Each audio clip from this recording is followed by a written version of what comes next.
Praise the Lord. എല്ലാ ആത്മീയ വിശ്വാസികൾക്കും നമസ്കാരം. ദൈവനാമത്തിൽ നമസ്കാരം. ഇന്ന് നമ്മൾ പുതിയൊരു വിഷയത്തിൽ നമ്മൾ ചിന്തിക്കുന്നത് ലൂക്കോസിൻ്റെ സുവിശേഷം 4-ാം അധ്യായം 31 തൊട്ട് 41 വരെ. ലൂക്കോസിൻ്റെ സുവിശേഷം 4-ാം അധ്യായം 31 തൊട്ട് 41 വരെ. ഇവിടെ നമ്മൾ കാണുന്നത് രണ്ട് കാര്യങ്ങളാണ് പ്രധാനപ്പെട്ട കാണുന്നത്.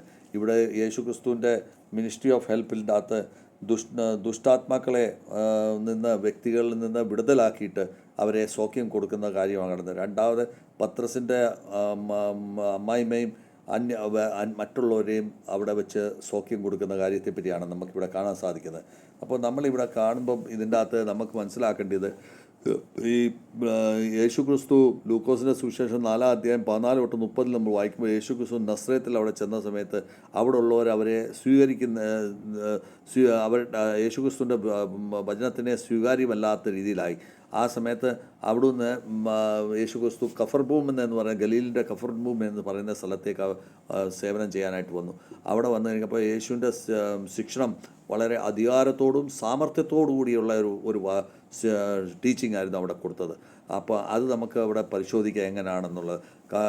നമ്മൾ അതിനെപ്പറ്റി ഒരു കൊടുക്കുന്ന ശിക്ഷണത്തിൻ്റെ അധികാരം എങ്ങനെയാണെന്നുള്ളത് 31-32 നോക്കുമ്പോൾ നമുക്കത് കാണാൻ സാധിക്കുന്നു. വചനം 4-ാം അധ്യായം 31-32.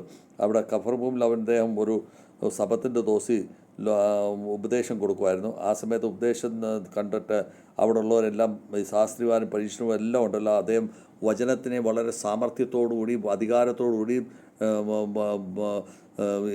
യഹോവയുടെ സാമർത്ഥ്യത്തോടുകൂടി പറയുന്നത് കേട്ടപ്പോൾ എല്ലാവർക്കും അതിശയമായി തോന്നി.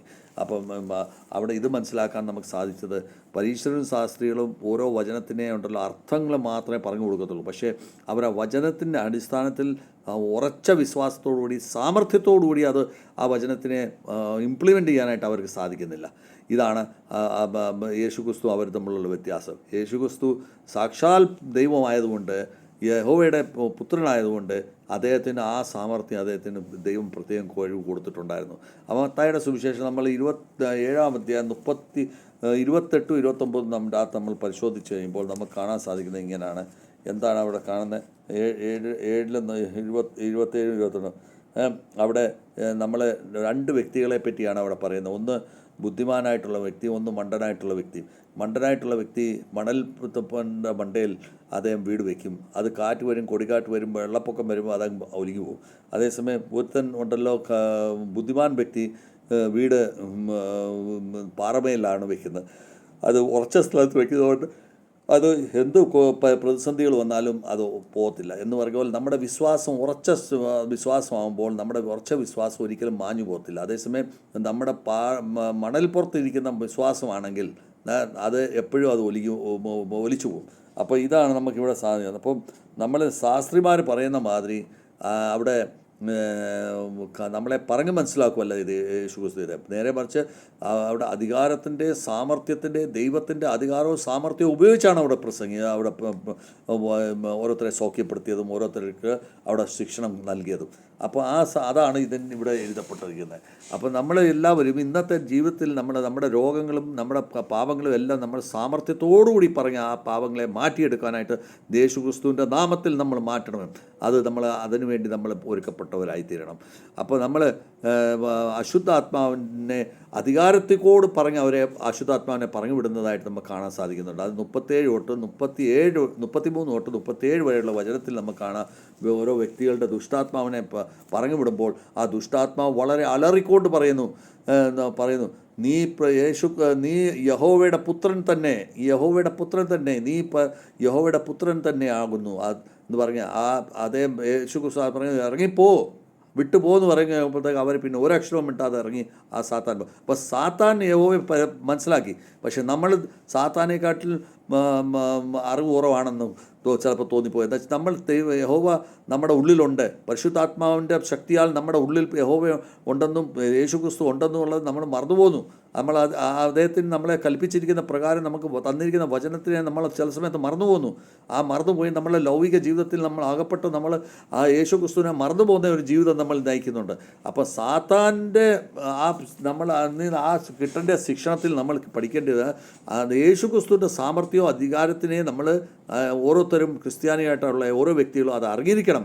അതാണ് ഇന്നത്തെ നമ്മൾ സാത്താൻ നിന്ന് നമുക്ക് പഠിക്കാനുള്ളത്. എന്നുവെച്ചാൽ നമ്മുടെ യേശു ക്രിസ്തു സാക്ഷാൽ ദൈവമാണെന്നുള്ളത് നമ്മൾ മനസ്സിലാക്കണം. അത് മനസ്സിലാക്കി കഴിയുമ്പോൾ നിശ്ചയമായിട്ടും നമ്മളെ ശുദ്ധീകരിക്കാനായിട്ട് ശ്രമിക്കും. മർക്കോസ് സുവിശേഷം 1-ാം അധ്യായം 34 എന്താണ് പറയുന്നത് അത് നമുക്ക് പരിശോധിക്കാം. അവിടെ ഒത്തിരി ആൾക്കാർ യേശുക്രിസ്തുവിൻ്റെ അടുത്ത് വരുന്നു. ആ യേശുക്രിസ്തു ആ സമയത്ത് അവരെ ചിലർ രോഗത്തിൽ പ്രയാസപ്പെട്ടവരുണ്ടായിരുന്നു, ചിലർ അല്ലാത്ത ദുഷ്ടാത്മാവിലുള്ളവരുണ്ട്. അവരെ എല്ലാം സൗഖ്യപ്പെടുത്തുന്നതായിട്ടാണ് അവിടെ കാണുന്നത്.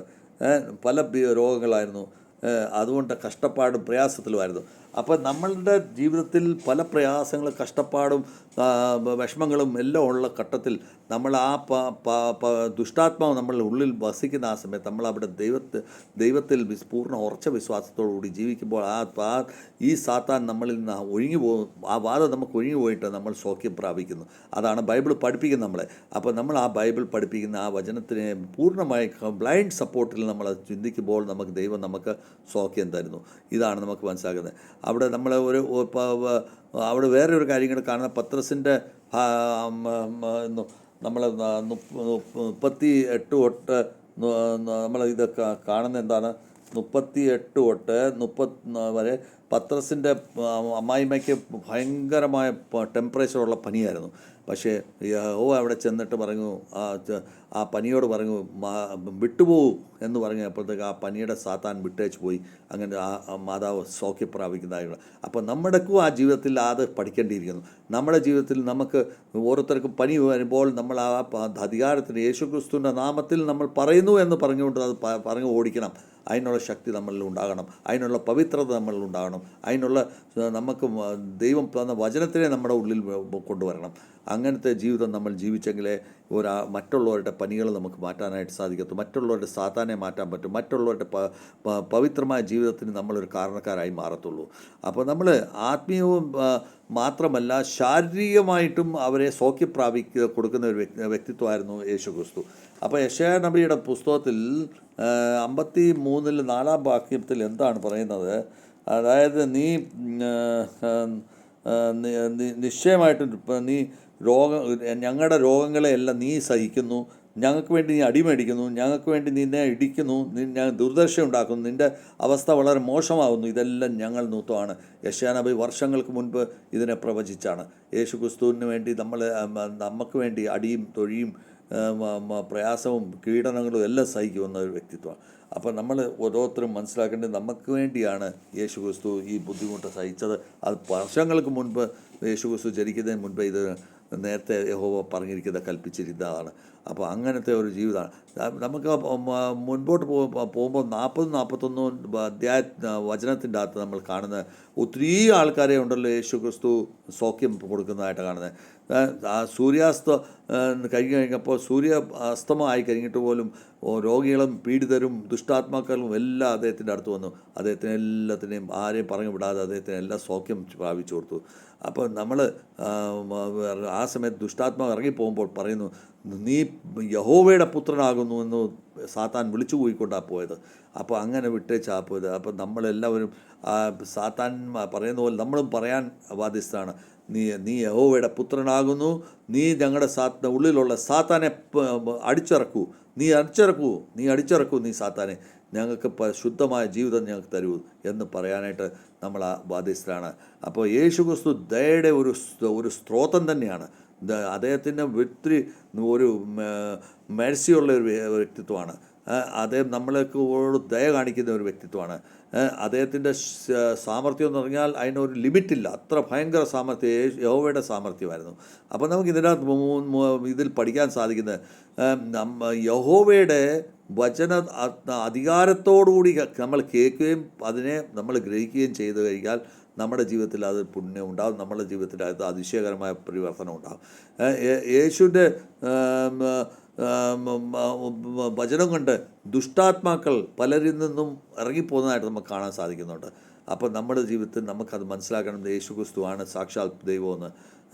അത് കഴിഞ്ഞ് നമുക്ക് കാണാൻ സാധിക്കുന്ന ഇത് യേശു ക്രിസ്തു ശാരീരികമായിട്ടും ആത്മീകമായിട്ടും നമ്മൾക്ക് സൗഖ്യം തരുന്ന ഒരു ദൈവമാണ്.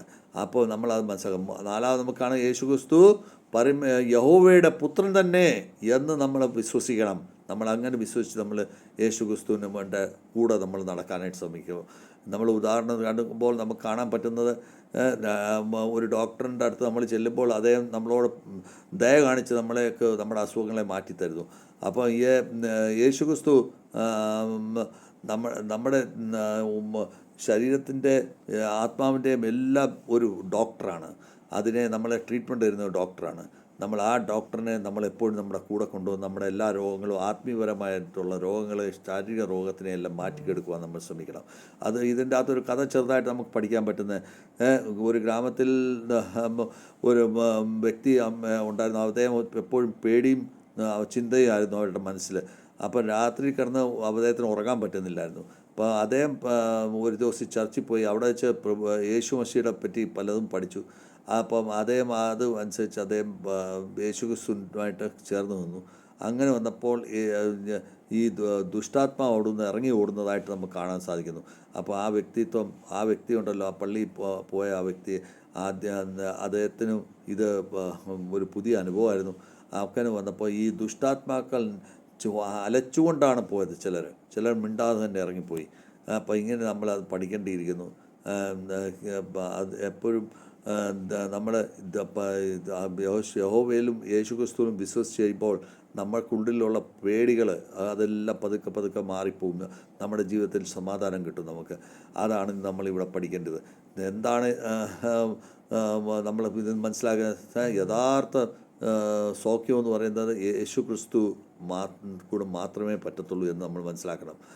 30ാമത്തെ ഈ വലിയൊരു ഉപവാസത്തിൽ നമുക്ക് ചിന്തിക്കേണ്ടതായിട്ടുള്ള, നമ്മുടെ ആത്മീയപരമായിട്ട് നമുക്ക് എങ്ങനെ ചെയ്യാൻ പറ്റും? യേശു ക്രിസ്തു നമ്മുടെ സൗഖ്യം തരുന്ന, സൗഖ്യത്തിൽ നമ്മളെ വിജയിപ്പിക്കുന്ന ഒരു വ്യക്തിത്വമാണ്.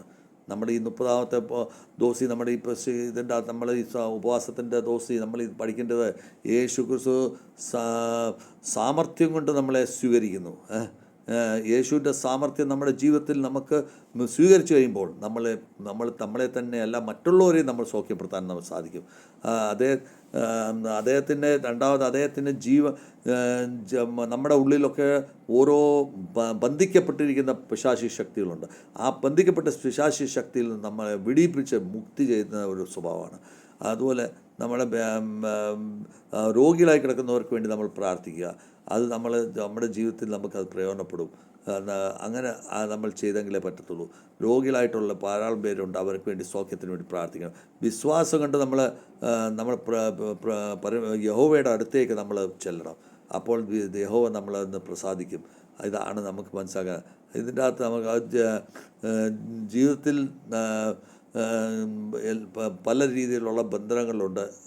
അതിനെല്ലാം നമുക്ക് എന്ത് ചെയ്യാൻ പറ്റും എന്നുള്ളത് നമ്മളിപ്പം മനസ്സിലാക്കേണ്ടിയിരിക്കുന്നു. നമ്മുടെ യഹോവ നമ്മളെ ആ ബന്ധനത്തിൽ നമ്മളെ പിടിപ്പിക്കണം. അതിന് നമ്മൾ പ്രാർത്ഥിക്കണം. നമ്മുടെ മനസ്സും ശരീരത്തിലും നമുക്ക് സൗഖ്യം കിട്ടണം. നമ്മുടെ യഹോവ നമ്മളെ പഠിപ്പിച്ചിരിക്കുന്ന വചനത്തിൻ്റെ അധികാരത്തിൽ കൂടെ നമ്മൾ നടക്കാനാണ് നമ്മളെ പഠിപ്പിച്ചിരിക്കുന്നത്. നമ്മൾ ആ വചനത്തിൻ്റെ അധികാരത്തിൽ കൂടി നമ്മൾ നടക്കുക. നമുക്കിതിൻ്റെ അത് പഠിക്കാൻ കിട്ടുന്ന യേശു ക്രിസ്തു നല്ലൊരു ടീച്ചറാണ്. അദ്ദേഹം ഒരു രക്ഷകനാണ്. അതോടൊപ്പം തന്നെ നമ്മളെ നല്ലൊരു ഡോക്ടറാണ്. അദ്ദേഹം നമ്മളെ സൗഖ്യം തരുന്ന ഒരു ഡോക്ടർ. ദുഷ്ടാത്മാവിൽ നിന്ന് നമ്മളെ വിടിയിപ്പിച്ച് നമ്മളെ യഹോവയിലേക്ക് വിജയിപ്പിക്കുന്ന ഒരു ശക്തിയാണ് നമ്മൾ കാണാൻ സാധിക്കുക.